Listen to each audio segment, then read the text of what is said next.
What if the greatest conqueror in history was buried alive? June 323 BC, Babylon. Alexander the Great is declared dead. For 6 days, his body sits in the blistering 100-degree heat of Mesopotamia. But while every other corpse begins to rot, Alexander remains fresh. No bloat, no decay. The Greeks called it a miracle. They said it proved he was a god. But modern medicine tells a much darker story. Alexander wasn't a god. He was a victim of a medical error so terrifying, he likely watched his own funeral preparations while fully conscious, trapped in a body that refused to move. This is the diagnosis that changed history. This is Diagnosed History. On this channel, we don't just tell stories, we perform autopsies on the past. We look at history through a modern medical lens to find the universal truths hidden beneath the myths. We analyze the systemic failures of the past to help us understand the patterns of the present. Today, we're looking at a king who conquered the world only to be defeated by a single microscopic enemy. The setting was the royal palace of Nebuchadnezzar II, the legendary king who built the Hanging Gardens of Babylon in what is now central Iraq. This was the seat of power for the ancient world, and the throne Alexander now occupied. Alexander had just returned from years of grueling campaigning in India. At just 32 years old, he had accomplished what no human had done before. He had dismantled the Persian Empire, conquered Egypt, and pushed his Macedonian phalanxes across 3 continents and 2 million square miles. He was restless, grieving the recent death of his closest companion, Hephaestion, and planning his next massive invasion of Arabia. The atmosphere in Babylon was thick, not just with the heat, but with the political tension of an empire held together by the will of one man. It all started at a banquet hosted by his friend Medius.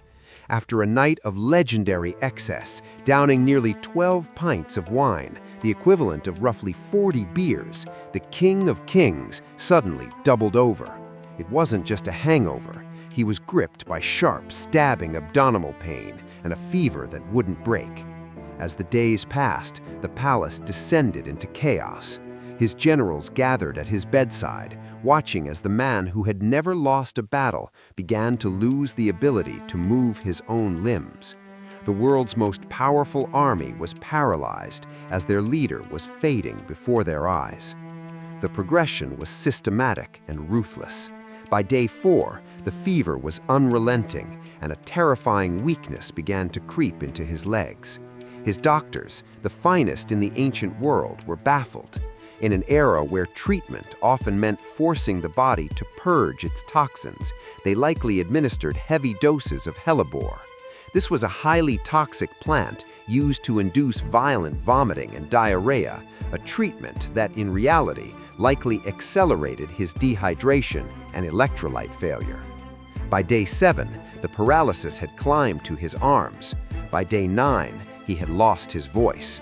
His soldiers were allowed to file past his bed in a final silent goodbye. Alexander could only acknowledge them with a silent movement of his eyes. He was a prisoner in his own skin, watching his doctors argue over whether he was still inhabited by his soul. Then came the diagnostic moment that changed history. The doctors reached for their ultimate tool, a feather. They held a single delicate plume to Alexander's lips, waiting for even a microscopic flutter to prove he was still breathing. In the silence of the royal chamber, they watched for a sign that never came. Because GBS had paralyzed his muscles, his breathing had become what we call subclinical, too shallow to move the feather, but just enough to keep his brain alive. To the doctors, that motionless feather was a binary verdict. No movement meant no life. This is where the nightmare truly begins. Because they believed he was a corpse, the embalmers were called in. Alexander lay there, fully conscious, unable to scream or even flinch as he watched his own funeral preparations. He listened as his generals began to tear his empire apart, arguing over his crown while he was still wearing it. He was trapped in a pseudo-thanatos, a false death. To the people of Babylon, the fact that his body didn't rot in the 100-degree heat was the ultimate proof he was a god. But his body wasn't rotting because it was still fighting to stay alive.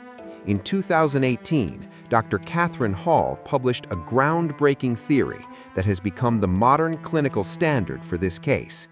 Her research identifies the likely trigger as Campylobacter jejunum. It's a bacterium most commonly transmitted through undercooked poultry or contaminated water. This causes gastroenteritis, but it can trigger a devastating complication, Guillain-Barré Syndrome. Through a process called molecular mimicry, Alexander's immune system produced antibodies that were meant to target the bacteria, but instead targeted his peripheral nerves, triggering ascending paralysis. It began in his feet and legs before climbing into his torso, his hands, and eventually his chest. It's like a blackout rolling through a city's electrical grid. By day 9, his commands were simply cut off, but his brain was fully online. In a modern ICU, we would use targeted antibiotics like azithromycin and plasma exchange to filter his blood, removing those confused antibodies. With a ventilator, the miracle wouldn't have been a fresh corpse, but a full recovery. The tragedy of Alexander's death reveals a fundamental gap in ancient knowledge.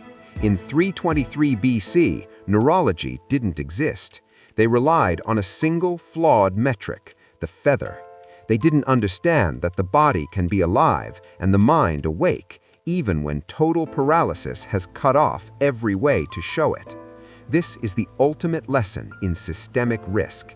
You cannot use one metric to define a complex reality. Today, we know that pronouncing death requires a multimodal approach.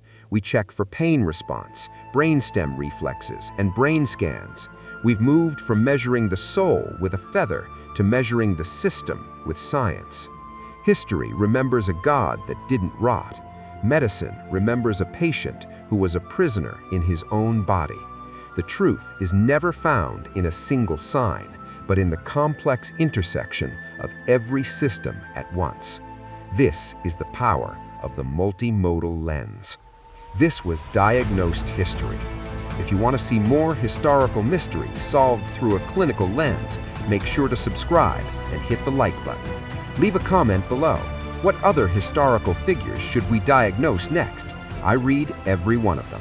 Thanks for watching, and I'll see you in the next episode.